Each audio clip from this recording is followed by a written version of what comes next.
जय श्री राम साथियों। आज की सुंदर राम कथा में भगवान श्री रामचंद्र जी के द्वारा समुद्र से प्रार्थना की गई है। जब समुद्र ने बात नहीं मानी है तो उसके साथ थोड़ा सा रोषपूर्ण रवैया प्रभु ने अपनाया है। उसके बाद समुद्र आए हैं, उन्होंने विनती की है और किस प्रकार से समुद्र पार करने की योजना बनी है। आइए सुंदर कथा से हम जुड़ते हैं।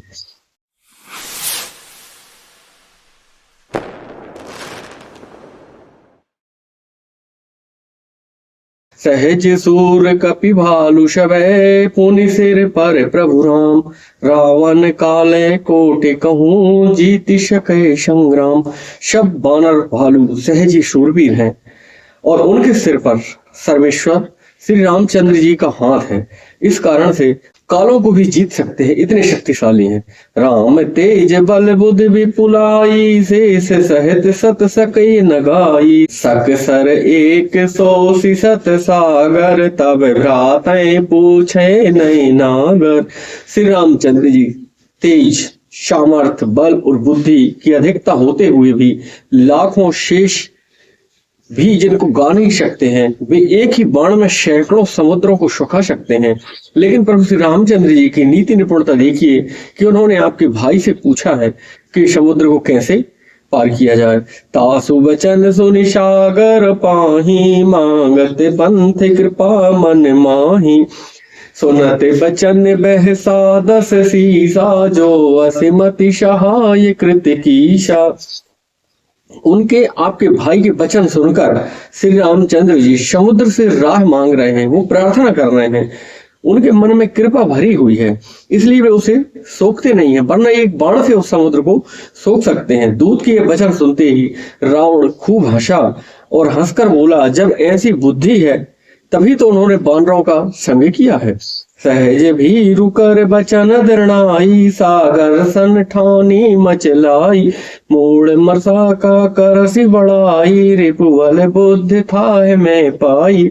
स्वाभाविक ही वो डरपोक है, विभीषण के वचन प्रमाण कर रहे हैं, यानी उन्हें समुद्र से मचलना यानी कि बाल हट कर रहे हैं। वो कहीं ऐसा हो सकता है, अरे मूर्ख, झूठी बड़ाई क्यों करता है उसकी। बस मैंने शत्रु राम कि बल की और बुद्धि की थाह पाली है कि वह विभीषण की बातों में लगे हैं। सचिव सवित विभीषण जाके, विजय विभूति कहाँ जगता के। सुन खल वचन दूत ऋषवाड़ी, समय विचार पत्रिका काढ़ी।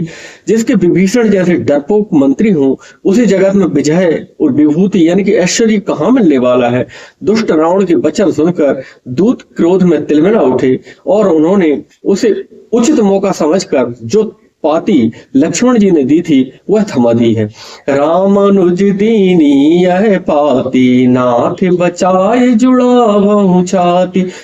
शिवाम कर ली राव, सचिव बोल 60 लाख बचावन। और कहा श्री राम जी के छोटे भाई लक्ष्मण जी ने यह पत्रिका दी है, नाथ इसे बचवा कर अपनी छाती ठंडी कीजिए। रावण ने हंसकर उसे अपने बाएं हाथ से ले लिया है और मंत्री को बुलाकर वह पढ़वाने लगे हैं। पातन मन रिझाए 60, जन घाल से कुल खीस।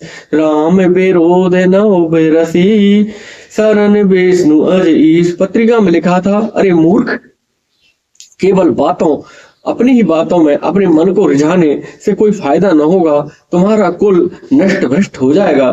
श्री राम जी से विरोध करके तू क्या विष्णु, ब्रह्मा और महेश की शरण जाने पर भी नहीं बचा पाएंगे तुझको। कीर्तजी माने अनुज वे, प्रभु पद पंकज भृंग। होहि कि राम सरान ले, खल कुल सहत पतंग। या तो अभिमान छोड़कर छोटे भाई विभीषण की भांति प्रभु के चरण कमलों का घिरमर बन जा, अथवा रे दुष्ट श्री राम जी की बाण रूपी अग्नि के परिवार सहित पतंगा बन जाएगा तू। दोनों में जो अच्छा लगे सो कर, चुनाव तेरे हाथ में है। सुनते सभय मन मुख मुस्काई, कहते दसानन सभय सुनाई। भूमि परा कर गहते आकाशा, लघु तापस कर बाग बिलासा। पत्रिका सुनते ही रावण मन में तो भयभीत हो गया है, लेकिन ऊपर से ये मुस्कुराता हुआ हंसता हुआ बोला है कि सबको सुनाकर कहने लगा, जैसे कोई पृथ्वी पड़ा हुआ हाथी आकाश को पकड़ने की चेष्टा करता है, उसी प्रकार से हमारे शत्रु का छोटा भाई बाग विलास यानी कि बेकार की बातें कर रहे हैं, यानी कि डींग हाँक रहे हैं। कह सुख नाथ सत्य सब बानी, समुझाए छाण प्रकृति अभिमानी। सुनहु बचन मम परिहरि क्रोधा, नाथ राम सन तजहु विरोधा। जो दूत गए थे उन्होंने कहा, हे नाथ, ये सारी बातों को आप सत्य जानकर अपने अभिमानी स्वभाव को छोड़कर, सब बातों को सत्य समझकर, क्रोध छोड़कर मेरा वचन सुनिए। हे नाथ, श्री राम जी से बैर त्याग दीजिए। अति कोमल रघुवीर स्वभाव, यद्यपि अखिल लोक कर राव। मिलते कृपा तुम पर प्रभु करहीं, और अपराध नए कहूँ धराऊं। यद्यपि श्री रघुवीर जी समस्त लोगों के स्वामी हैं, पर उनका स्वभाव अत्यंत ही कोमल है। वे मिलते ही प्रभु आप पर कृपा करेंगे, आपका एक भी अपराध अपने हृदय में नहीं रखेंगे। जनक सुता रघुनाथ है दीजे, इतना कहा मोर प्रभु कीजे। जब ते कहा दैन बैदे, चरण प्रहार कीन सठते। जानकी जी को रघुनाथ जी को दे दीजिए, हे प्रभु इतना कहना मेरा मान लीजिए। जब उस दूत ने जानकी जी को देने के लिए कहा, तब दुष्ट रावण ने उसको लात मार दी है। नाय चरण सिरु चला सुताहा, कृपा सिंधु रघुनायक जहाँ। करि प्रणाम निज कथा सुनाई, राम कृपाया अपन गति पाई। वह भी विभीषण की भांति चरणों में सिर नवाकर वहीं चला है जहां कृपा के सागर श्री रघुनाथ जी हैं। उनको प्रणाम करके उसने अपनी कथा सुनाई है। श्री राम जी की कृपा से अपनी गति, यानी उसने मुनियों की गति पाली है। ऋषि अगस्त की शाप भवानी, राक्षस भयों रहा मुनि ज्ञानी। बंदी राम पद बारहि बारा, मुनि निज आश्रम कहु पग धारा। शिव जी कहते हैं, हे भवानी, वह ज्ञानी मुनि था। अगस्त ऋषि के साप के कारण से वह राक्षस हो गया था। बार बार श्री रामचंद्र जी के चरणों में वंदना करके वह मुनि अपने आश्रम को चला गया है।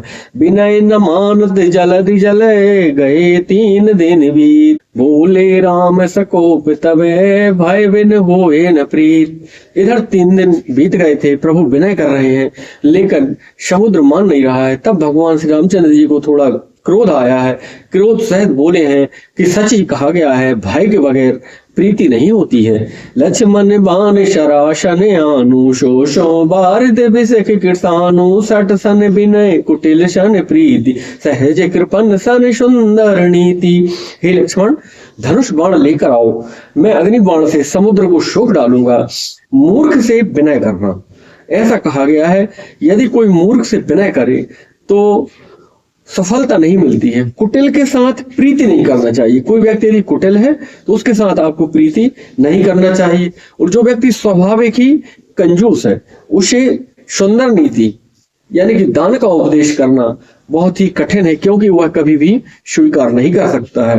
ममता रत सन ज्ञान कहानी, अति लोभी सन बिरति बखानी। क्रोध शम काम हरि कथा, ऊसर बीज भय फल जाता। ममता में फंसे हुए व्यक्ति को ज्ञान की कथा सुनाना बिल्कुल वैसे ही है जिस प्रकार से ऊसर खेती में जब कोई चीज बोई जाती है, यानी बंजर भूमि में, तो कुछ उगता नहीं है, उसी प्रकार से लोभी से आप वैराग्य का वर्णन करेंगे और किसी क्रोधी व्यक्ति से शांति की बात करेंगे तो उसमें भी आप उसी प्रकार से असफलता मिलेगी जिस प्रकार से कोई बंजर भूमि को बो देता है और उससे कोई फसल की आशा करे तो कभी भी पूर्ण नहीं हो सकती है। अस कही रघुपति चाप चढ़ावा, यह मत लक्ष्मण के मन भावा। संधान्यो प्रभु विषखी कराला, उठी उदधि और अंतर ज्वाला। ऐसा कहकर श्री रघुनाथ जी ने धनुष चढ़ाया है। यह मत लक्ष्मण जी को बहुत भाया है। प्रभु ने भयानक अग्निबाण संधान किया है, जिससे समुद्र के हृदय में अंदर अग्नि की ज्वाला उठ गई है। मकर और जैसे गने अकुलाने, जरत जान तो जल निधि जब जाने। कनक थारे भरी मन गनि नाना, बेप्र रूप आयो तजिमाना। मगर सांप तथा मछलियां व्याकुल हो गई हैं। जब समुद्र ने जीवों को जलते जाना, तब सोने की थाल में मणियां रत्न भरकर अभिमान छोड़कर वह ब्राह्मण के रूप में आए हैं।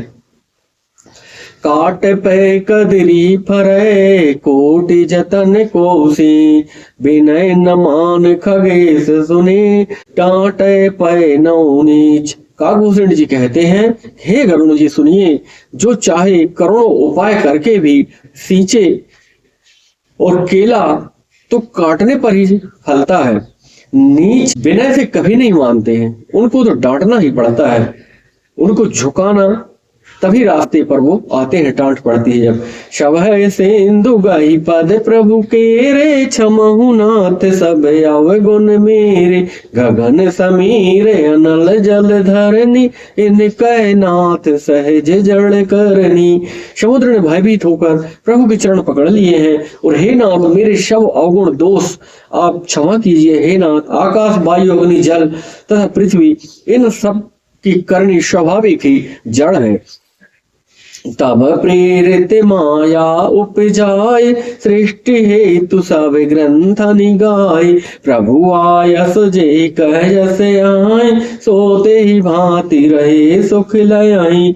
आपकी प्रेरणा से माया ने सृष्टि के लिए उत्पन्न किया है। सब ग्रंथों ने यही कहा है, जिसके लिए स्वामी की जैसी आज्ञा है वह उसी प्रकार से रहने में उसको सुख मिलता है। प्रभु हल कीन मोह सिख दीनी, मर जादा पुण्य तुमरी कीनी, ढोल गवार शूद्र पशु नारी, शकल ताड़ना के अधिकारी। प्रभु ने अच्छा किया जो मुझे शिक्षा दी, किंतु मर्यादा जीवों का स्वभाव है, भी आपकी ही बनाई हुई है। इधर ढोल गवार शूद्र पशु और स्त्रियों ये सबकी शिक्षा के अधिकारी हैं, यह कहा गया है। एक भाव यह भी है कि ताड़ना मतलब देखना होता है, इनको निरीक्षण में रखना चाहिए अपने। जैसे कि ढोल, यदि आप ढोलक को देख रेख में न रखेंगे नमी आ जाएगी, उसका सही उच्चारण नहीं आएगा। और जो कम पढ़े लिखे लोग हैं उनको भी नियम के अनुसार उनको राह बताते रहना चाहिए, अपने निरीक्षण में रखते हुए।